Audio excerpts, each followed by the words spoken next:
Many of you at home with little kids or those in elementary school may be wondering, how do I talk to my young children about this far too common situation? Yeah, senior health correspondent Monica Robbins is following up on this for us today.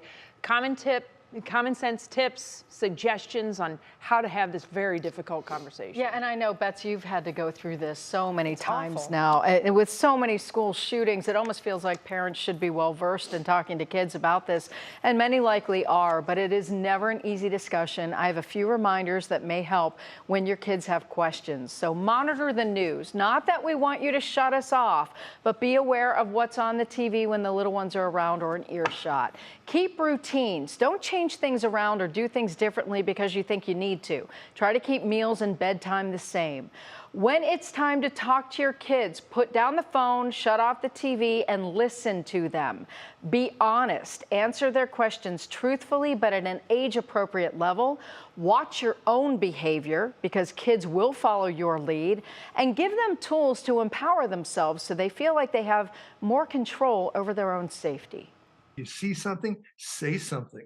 So if you see somebody bullying somebody, if you see somebody hurting somebody, if you see somebody coming into a door, you need to tell somebody. So see, what you're doing is you're empowering the kids, just like we want to do with the staff and the students, the community, to make it a safer community. And when you do that, you feel that you have hope to make a difference out there, because you've got the power to make it safer.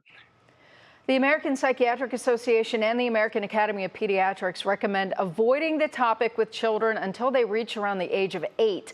But again, it also depends on the child and their awareness of the situation. But if the situation does not directly impact your family, kids under 8 don't need to hear about it. With younger kids, though, keep the explanation simple, saying something like a bad person or someone with a serious illness who was angry hurt people. But more importantly, focus on the heroes, the teachers and the first responders who came to help, the community that gave support, and the love and kindness shared by others, because that's something we all need to remember, the positives that come out of these stories that are just too common. And there's so many families that they're looking for the in about how to even broach the topic.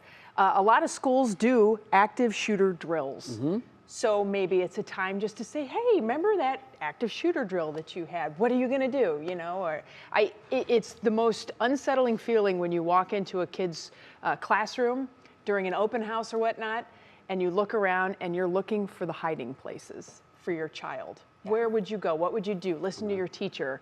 That's what goes through your mind now when you go to open house. Not, you know, what's Billy gonna do tomorrow? Or, you know, how's Violet gonna talk to her teacher if she's sitting in the back of the room? It's, where's my kid gonna hide? Terrifying. It's awful. It really is. is. But that's the reality of where we are Totally. today. Teens and tweens, is there a difference to how we approach that? Absolutely, yeah. So tweens, it's probably best to say to your tween, are you even aware of it? And if you are, how does it make you feel? And then listen, it's about their feelings. Yeah. Teenagers are looking for the hypocrisy and they want solutions. Sure. So it's always better to encourage them and maybe work with them to see what kind of solution or what kind of attempt you can make to find a solution, because that's what teenagers want answers. Yeah, it was obvious from looking at that camera video, the body cam video, that these police were well trained. They knew exactly what they were doing, what they were looking for. They were not hesitant. They went right in and they tried to stop the situation as quickly as they could. Yeah, it was. I mean, training works. Yep, absolutely. Monica, thanks. Sure. Thanks, Monica.